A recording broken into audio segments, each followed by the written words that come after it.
This is In the Loop. I'm Christian Bryant. It's National Pet Day, and that's bound to be some exciting news for most of you. According to one industry estimate, 70% of U.S. households own a pet, with another estimate saying nearly 70 million households own at least one dog, the clear, large majority. That might be a surprise to anyone working on the ITL team. Here, cats rule the roost. But recently, the American Kennel Club announced there's one particular dog breed that has taken the US by storm. That's the French bulldog. According to the American Kennel Club, Frenchies were the most popular dog in America last year, putting Labrador retrievers in the crate after 31 years on the throne. But as certain dog breeds go in and out of style, controversies around so-called designer dogs resurface.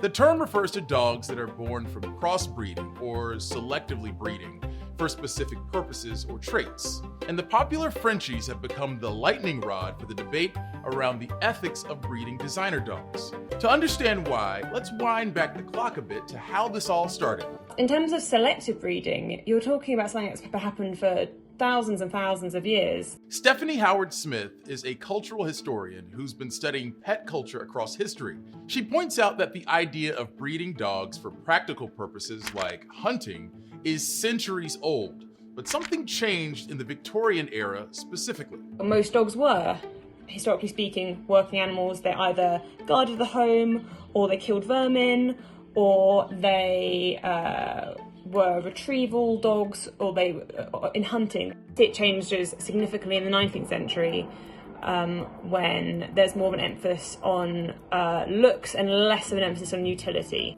Instead of referring to different dogs as varieties or strains, they became breeds with increasingly narrow classifications. What was a blurred distinction between different populations were now fenced off into more specific groups and gene pools. According to the author of The Invention of the Modern Dog, in the 1840s, dog enthusiasts recognized just two different kinds of terriers. By the end of the Victorian era in 1901, they'd classified 10.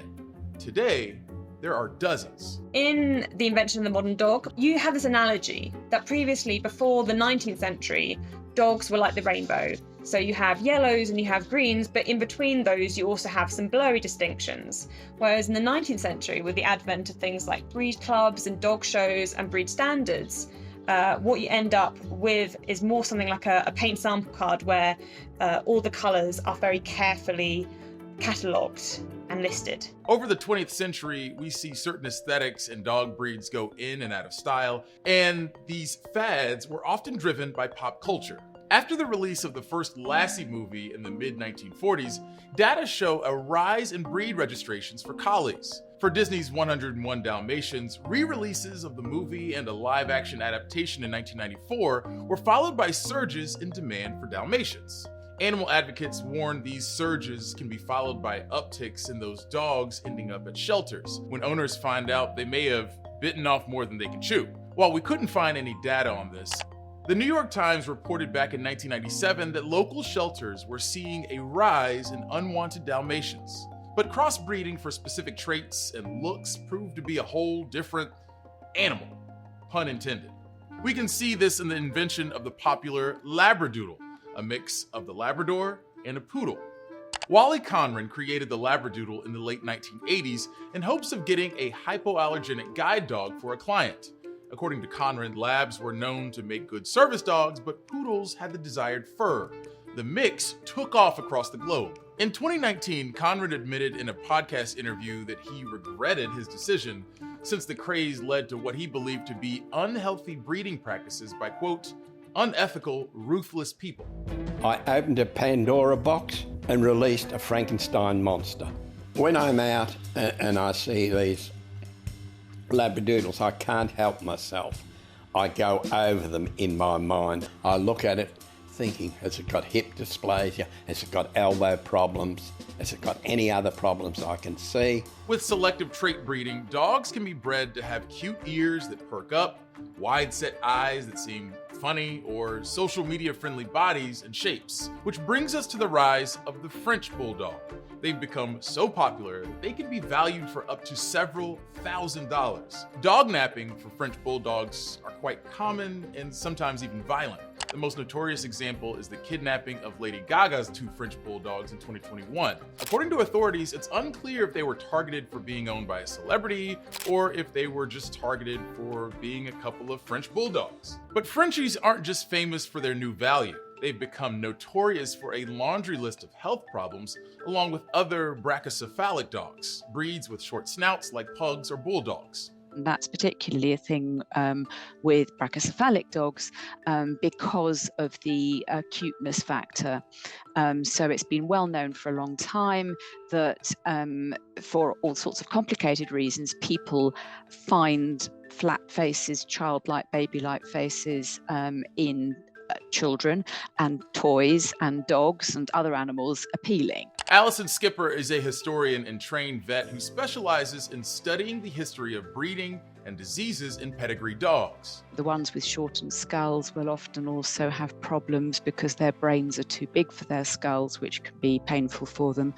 And they have problems breathing potentially because of the flatness of the face and issues with excessive soft tissue at the back of their throats so that they can't breathe very well.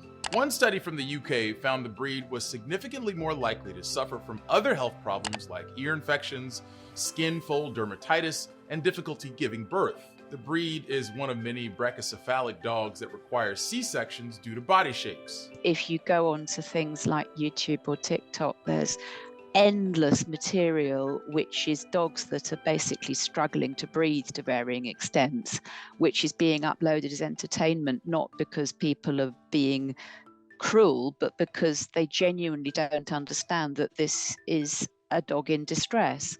You know, if a dog is sleeping with its head up using a toy to prop its mouth open, that's not cute. That's because it can't breathe while it's asleep unless it does that. As certain dogs are bred to keep up with changing fads and styles, ethical questions remain over whether it's fair to these dogs in the first place if it sets up animals for unnecessary suffering. For example, the Australian Veterinary Association has specifically recommended against breeding dogs with short muzzles and known spinal problems, among other health issues. And other countries have even waded into the legal waters around this question. Animal rights activists in Norway argued in court that chronic inbreeding and exaggerated shapes of bulldogs was causing suffering, leading to a ban that has since been appealed. I often say that if someone thinks this is a simple problem, they just don't understand it. I've been working in this field for a long time, and the more I learn about it, the more complicated it becomes. There aren't easy answers when it comes to adopting or breeding dogs and pets that may be more prone to health problems. For current pet owners, remember to stay aware of health risks for your own pets to keep them healthy and happy.